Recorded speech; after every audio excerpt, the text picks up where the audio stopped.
O céu e o inferno, justiça divina segundo o Espiritismo, capítulo 2, temor da morte. Acrescentemos ainda a circunstância de tudo nas usanças concorrer para lamentar a perda da vida terrestre e temer a passagem da terra ao céu. A morte é rodeada de cerimônias lúgubres, mais próprias a infundirem terror do que a provocarem a esperança. Se descrevem a morte é sempre com aspecto repelente e nunca como sono de transição. Cada cultura vê a morte de uma forma. Os indianos, de acordo com a idade que a pessoa morre, se ele morreu antes dos 55, ele não cumpriu o karma. Se morreu depois de 55, aí eles podem comemorar porque ele cumpriu o karma, eles vão lá, fazem até festa. Então, lógico, na Índia tem infinitas religiões, infinitas regiões e culturas. Alguns lugares têm isso. Há tempo estava conversando com uma amiga que na terra dela, no interior da Bahia, quando morre alguém é sinônimo de festa, porque no velório vai ter churrasco, vai ter cachaça, vai ter uma série de aperitivos, então todo mundo faz festa para aquele momento lá, e até as pessoas que perderam alguém da família já encaram aquilo de uma forma mais natural, porque tem que fazer uma festa para os amigos.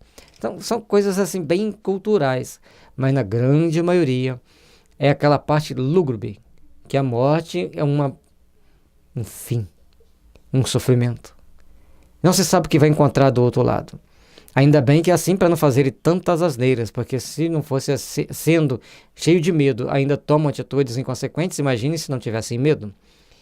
Então é importante que a gente entenda que cada região, cada cultura tem uma mania de cultuar a morte, tem uma forma de se depararem com a situação da morte. E na grande maioria, infunde mais medo do que certeza, do que conforto, do que esperança.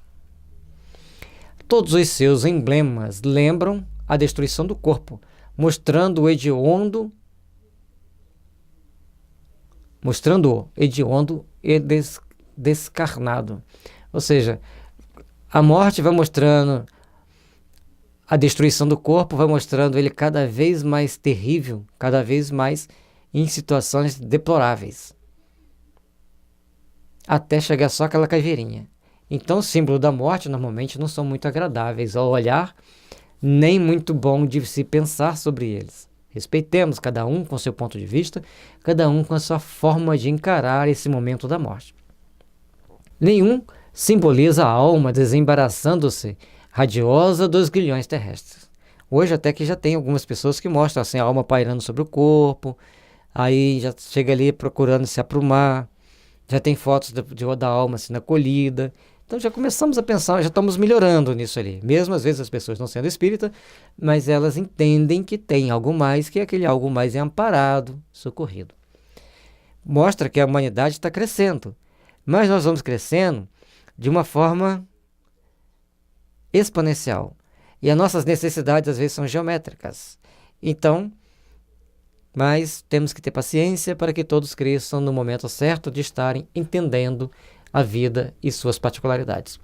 A partida para este mundo mais feliz só se faz acompanhar do lamento dos sobreviventes, como se imensa desgraça atingira os que partem.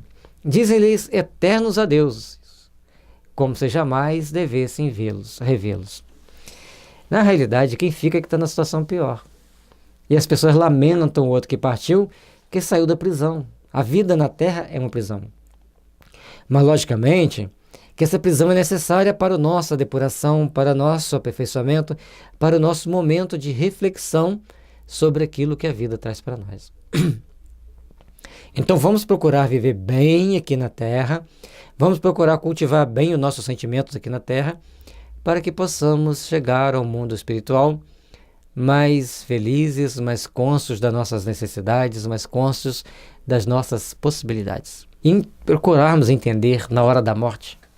É triste, é desagradável, porque a gente sabe que vai ter uma separação, que o corpo não vai estar ali, a gente não vai poder ver a pessoa que a gente quer, a gente não pode pegar o telefone e ligar para a pessoa, oi, tudo bem? Pelo menos por enquanto, né? Como você está aí? Então tem uma série de dificuldades que a gente ainda não aprendeu a lidar com elas, certo? Então, diante dessas adversidades, dessas dificuldades, a gente tem que procurar ter o nosso conforto íntimo, ter o nosso momento de paz na hora desses adeus. Fazemos uma reflexão.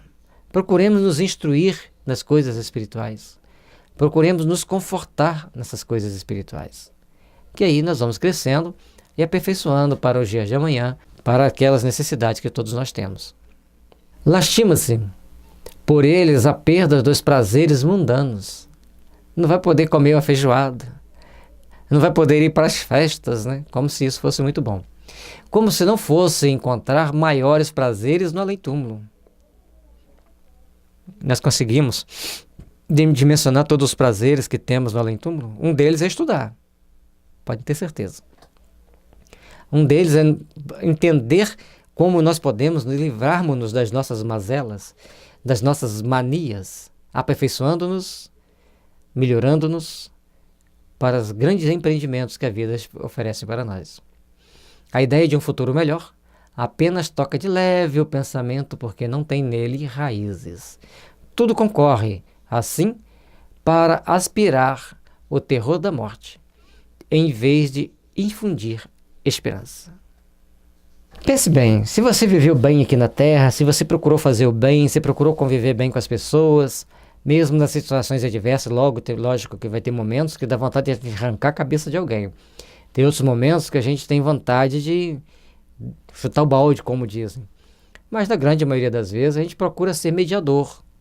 Procura ser alguém que semeia paz, que planta uma boa mensagem, um bom sentimento no coração das pessoas. E aí a gente vai fazendo as nossas reflexões. A gente vai fazendo, buscando fazer um melhor entendimento das situações.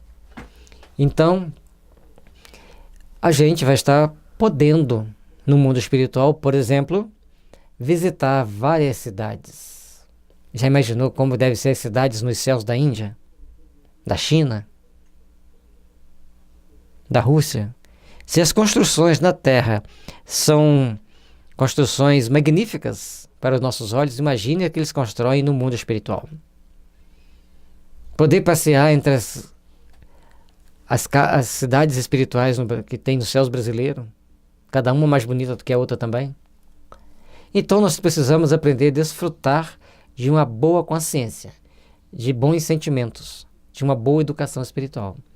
Aí nós vamos estar conseguindo também estarmos bem no mundo dos espíritos. Trabalhemos, pois, para que nós possamos nos aperfeiçoar, para que a gente possa se melhorar, para que o nosso amanhã seja de luz, esperança e caridade. E ali uma coisa que ele fala importante: a ideia de um futuro melhor apenas toca de leve o pensamento. É igual quando o filho sai para um passeio e atrasa, né?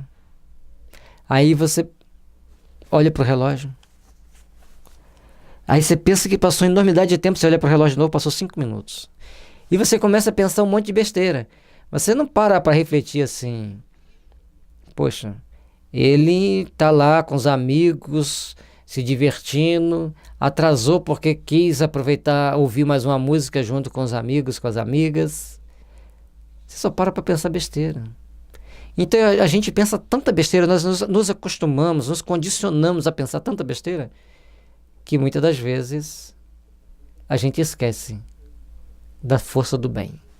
A gente esquece da força da alegria, das boas realizações, de termos mais fé e mais esperança. É esse o convite que a doutrina espírita nos faz. Tenha mais fé, tenha mais esperança, tenha mais alegria de viver. E quanto mais você souber usar esses artifícios com mais amor, mais você os encontrará em sobras no plano espiritual.